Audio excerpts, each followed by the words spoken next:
You know, in these times of conferences or the things that you go to, the worst place to be placed is right after lunch.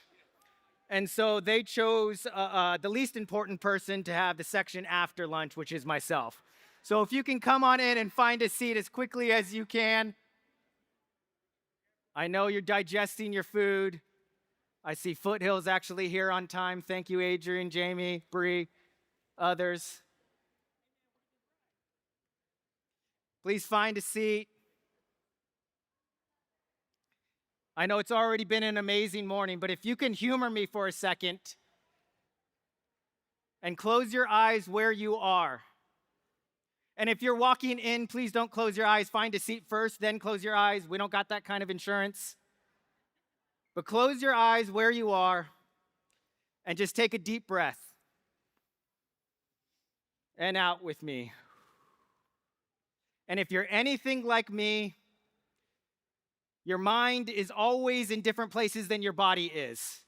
Sometimes that can be geographically, if you have kids at home and you're thinking about if they're dying or what the sitter is doing. Sometimes that's if something that happened at work this week. And I know for a fact none of our pastors are thinking about their sermons tomorrow. I know you are completely present. But just for a second, take a deep breath and be here at annual conference, May 18th at Azusa Pacific University. And I'm going to say a few words. And I want you to use that blank canvas of a mind and either draw or paint, or if you're not a drawer or a painter, you could do stick people, that's fine. I'm going to say a word, and you hold an image that comes to your mind. So let's practice. The first word is going to be God. What image, what thought, what are you painting in that image? Hold that for a second. And then I'm going to say a different word. I'm going to say church. What's that image that comes up? Is it that white steeple church on a Windows XP background? Is it your church?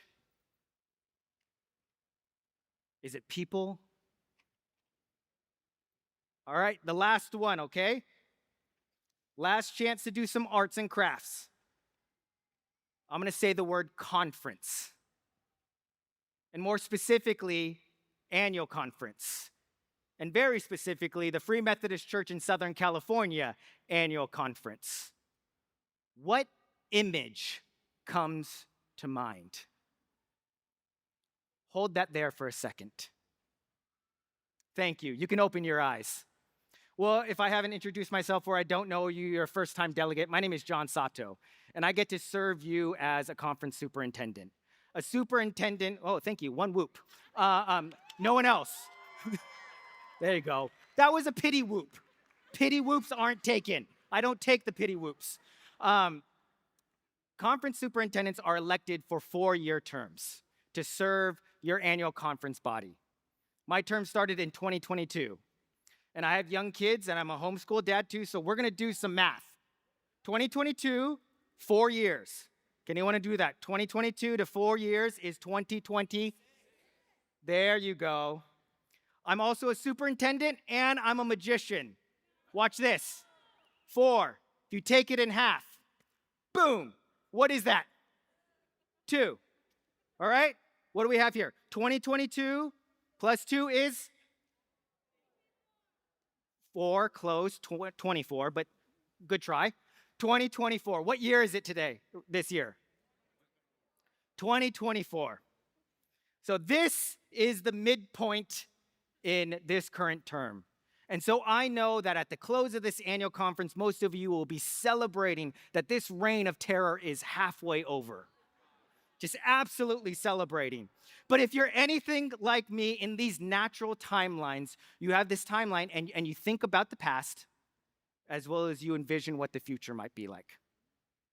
And so as I came into this annual conference and praying into this annual conference, I thought we would spend a little bit of time thinking about where we've been the last 2 years and dreaming about where the Lord might be taking us. So in 2022, does anyone remember that year? Or did everyone block it out of your memory just as I tried to? 2020, 2021, 2022, I tried to blank it out of my memory as much as possible. We had this thing, COVID-ish was still going on. At that same time, this annual conference was going from 3 wildly qualified superintendents to 1 wildly unqualified superintendent. And yeah, thank you. And during that time, your superintendent nominating committee set out first to listen to the pastors and delegates and board members to hear what is needed for this conference. Coupled with that, I had the pleasure to serve this conference for the decade before that. And I don't think, if I can remember correctly, I don't think I missed a single Board of Administration meeting or superintendent meeting in those 10 years. And so I heard and knew what was going on. And taking that where we were in 2022, there was a lot that was said. And I'm going to grossly overgeneralize what was said. But one of the feelings that was coming out, if you remember 2022, was when we listened, was feelings of isolation. Does anyone remember feeling isolated? It wasn't unique just to the Free Methodist Church. It wasn't unique to the church. It was an experience that we all had. But to believe that COVID created isolation in our conference would be naive. COVID definitely accelerated things, but we're Southern California. We're the Free Methodist Church in Southern California. We're naturally pretty isolated. We drive our own cars to our own places, stuck in traffic, complaining about everyone else. It's what we do. It's kind of who we are. Further, what we heard was that there was significant feelings of being tied to our mission, vision, and values as a Free Methodist Church, but very little feelings of connection to the colleagues and the other leaders that were living those mission, vision, and values in Southern California. And so we set out to address some of those things. A few things, but not all of them, was we created a field superintendent team. And that team wasn't just for structure. That was based on the idea that our pastors should be connected to and cared for from the conference on a regular basis. If our pastors are only being connected to when we need something, the conference needs something, you need a report, or there's accountability, when that phone rings, there is dread and not joy in your pocket. And we set out to first connect and love our pastors. We asked our boards and committees to take more shared ownership of the mission and vision of this conference. And they have responded amazingly. And they have clarified processes to live the mission and values of the Free Methodist Church in Southern California. We set out to create environments and cultures rather than programs. As I said, superintendents are only here for 4 years. And any program, whether successful or not successful, lives and dies in that term if someone wants to overturn it. And that would make me the most important person in this conference, and we do not believe that. We are the conference. So programs don't fix things, environments and cultures do. And then we invited all of our leaders to focus on their holistic health. Not just their spiritual health, but their mental, emotional, relational, financial health. These things matter. And we see the pressures of fallen leaders happening. And yes, there is absolutely personal responsibility. There's also environmental responsibility. And we have the opportunity to affect that environmental responsibility that we have at the conference level. So where are we going? Where do I hope we'll be? In the next 2 years, I hope we'll continue to look for more shared, owned vision of this conference. That we all will carry the vision of the conference. That there will be no longer you, the conference, I, the conference, but rather we, the conference. One of the things that I've had the pleasure of doing in the last 8 years is I brag about it all the time, and I'm shameless in that sense, is I became a dad to 3 girls. Yeah. I looked up there like we had a picture and I didn't send them one, but pretend like there is a very, very handsome superintendent up there with his 3 girls. One of the things that they absolutely do not tell you as a dad is that as you have 1, and then you have 2, and then you have 3, and then they grow up. Right? They just don't stay that age. And growing up in the church in the 90s, the biggest thing that was kind of drilled into us was the personal piety of quiet times. Do your quiet times every morning. And so I did those religiously throughout my college and teen years and even into marriage. And then you have that first baby. And those times start dwindling. Then you have that second one. Gets a little bit less. Then you have that third one. Eesh. And then they grow up. And they learn this thing called fighting. Someone's always picking someone else's nose, which I don't even know why they do that. Someone's always punching someone. Someone always needs something. Someone needs to go to the restroom. And I promise you, they have a radar on you that the second you wake up early to do your quiet times, they also wake up early. You stay up late. I don't know what kind of enemy trick this is, or if it's the Holy Spirit, but they stay up late. And then COVID happens. What in the world are we supposed to do? So we as a family started doing quiet times together. Reading our children's Bible more than my regular Bible. And more talking about the story of God in that. And those times continue to progress because you can only go through so many children's Bibles. I think we've ripped 6 or 7 of them. So we started having more and more conversations about all stories and finding the fingerprints of God in all stories. Where is God moving? Where is the Holy Spirit trying to teach us from this story? And it's amazing the things that you can get out of kids. It's amazing the stories and the lessons you can learn from your children as they process a story and where might be God's truth in this.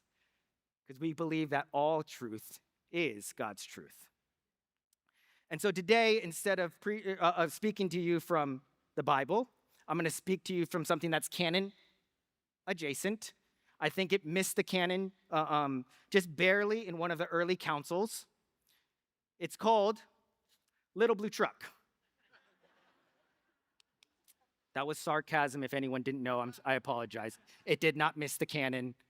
It's just a children's book. But it's one of my kids' favorite children's book. And if you could zoom in on the pictures, I'm just kidding. You probably don't have to do that. You can look it up if you want it, or you can have this one. But it goes like this. Horn went beep, engine purred, friendliest sound you've ever heard. Little blue truck came down the road. Beep said blue to the big green toad.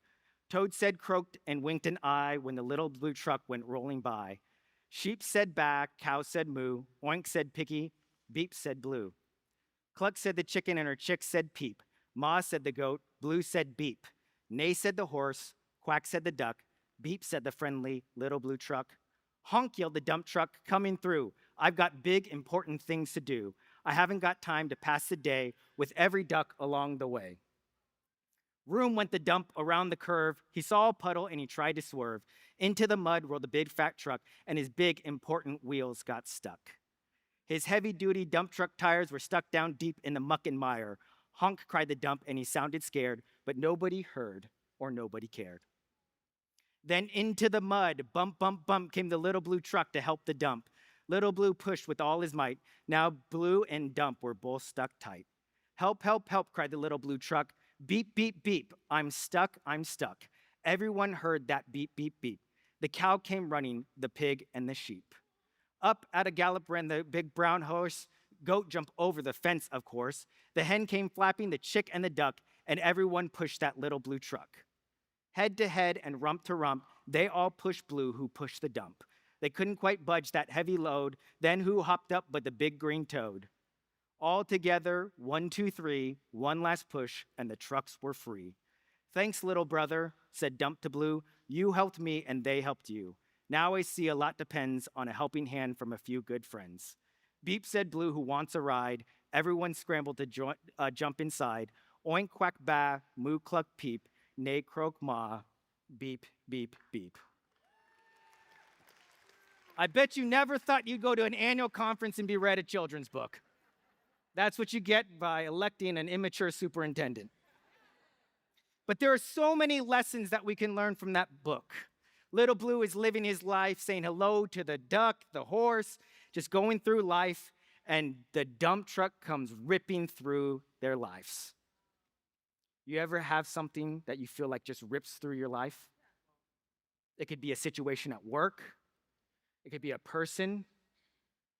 It could be someone's health. It could be your health. And then if you put yourself in the position of a dump truck, I'm an Enneagram 3. I'm an achiever. I've got big, important things to do. You ever feel like you have big, important things to do when you turn that corner and there's that puddle and you get stuck? And then you ever feel like you cry out for help?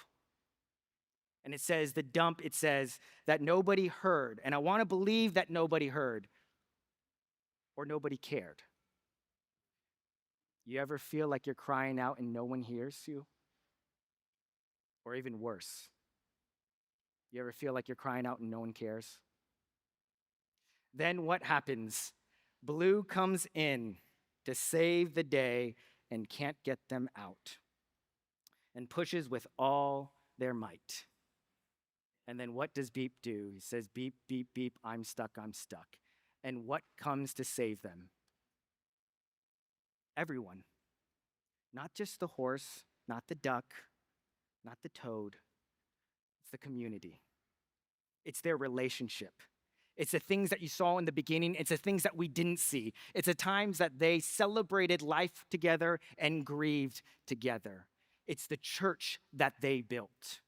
It's the community that they built. Our AC theme is about wholeness. We can talk about wholeness from many different perspectives. But I think wholeness of the conference looks different than us fixating on the big, important things to do. We do have big, important things to do. The gospel is a big, important thing for us to do. But when we lose sight of each other, those things become just things that we can barrel through people's lives with. Even the good things can be hurtful. So when I dream of where we will be in the next 2 years, I hope we're committed to our values as Free Methodist Church as our base, but just as committed to each other. I hope we're committed to not doing this alone. I hope we're committed to this annual conference body. I hope we're committed to taking shared ownership of this conference, of your conference, of our conference. I hope we're committed to not waiting for anyone, including a superintendent or bishop, to tell us what our collective vision is for the Free Methodist Church in Southern California. I hope we're committed to asking ourselves, how might we questions? How might we questions are inclusive? Programs tell you you must. From this perspective or from that perspective. You must do X. You must do Y. But instead, if we ask ourselves, how might we? How might we create an environment where it truly is good to belong? How might we collectively advance the mission, vision, and values of the Free Methodist Church to Southern California? How might we care for our leaders holistically? Their mental, emotional, physical, relational health, and not just spiritual. How might we create a conference that we all want to belong to? How might we participate with the Holy Spirit in us and allow His creative imagination to guide us forward? How might we let the Holy Spirit work in us? I'm going to go back to that image. Did you hold that image for a second? Do you remember what that image was? Whatever that image was, I hope that as we continue with this conference, it's not a logo, it's not an annual conference body, it's not a board of committee, it's not a web page, it's not a ruggedly handsome superintendent. Did anyone think of that? No one? There you go. But I hope it's the Holy Spirit in us. I hope it's this body. I hope it's you and others. I hope it's the relationship you just built at lunch. I hope it's the coffees that you'll call with other pastors down the street, other delegates, other leaders. Because this isn't my conference. This definitely isn't my conference. This isn't your conference. This is our conference. And I hope that's the image that we leave with in 2026. So I'm going to ask you to stand, and Aaron and his team is going to lead us in a time of worship. I so thank you and appreciate the opportunity to serve you all. And we're continuing to commit to you that we will serve you in that vision for the Lord's collective vision for all of us. Thank you.